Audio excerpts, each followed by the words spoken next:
आज हम आपको कुशा के बारे में बताएंगे। इसके लिए प्रत्येक आदमी जानता है।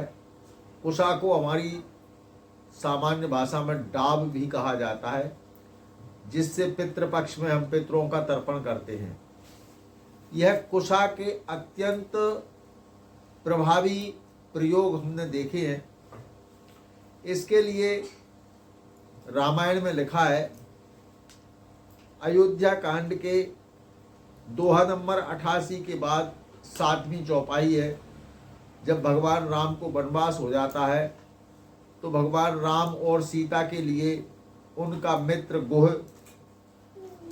कुशा की साथरी बनाता है। साथरी माने बिस्तर, बिस्तर बनाता है।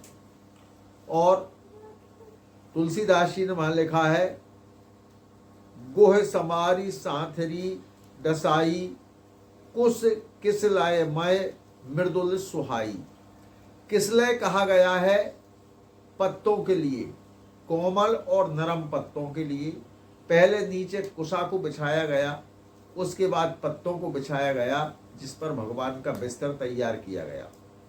तो ये कुशा प्रत्येक दृष्टि से हमारे यहाँ पवित्र और शुद्ध विशेष उपयोगी मानी गई है।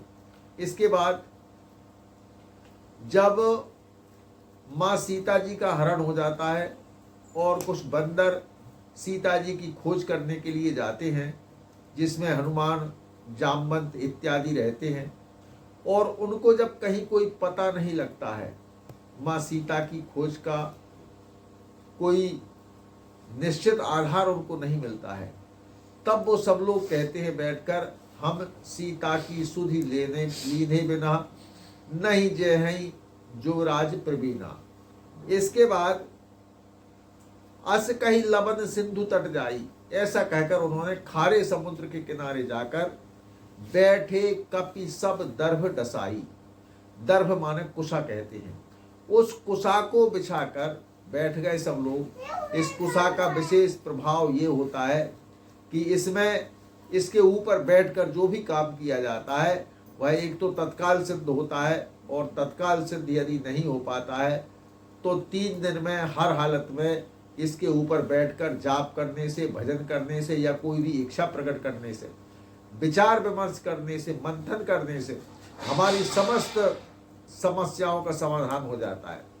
तो ये सारे बंदर कुशा की आसन पर बैठे। उसी समय संपाति ने इनकी आवाज को सुनी और संपाति बाहर आया और उसने इनको सीता जी का पता बता दिया। तो ये कुशा पर बैठने का प्रभाव है। कुशा इतनी प्रभावी होती है। इसके बाद अन्य ग्रंथों में इसका उल्लेख है, रामायण में तो इसका उल्लेख नहीं है, परंतु अन्य ग्रंथों में उल्लेख है कि जब भगवान राम को समुद्र रास्ता नहीं दे रहा था, ये विचार विमर्श कर रहे थे क्या किया जाए, लंका को कैसे पहुंचा जाए, तो उस वक्त भी भगवान राम कुशा की आसन पर बैठे हैं, उस वही विचार किया है। तब समुद्र ब्राह्मण का वेश लेकर भगवान से मिलने के लिए आया है। तो कुशा पर बैठकर समस्त प्रकार की शंकाओं का समाधान हो जाता है, कुछ ना कुछ उसका अर्थ मिल जाता है।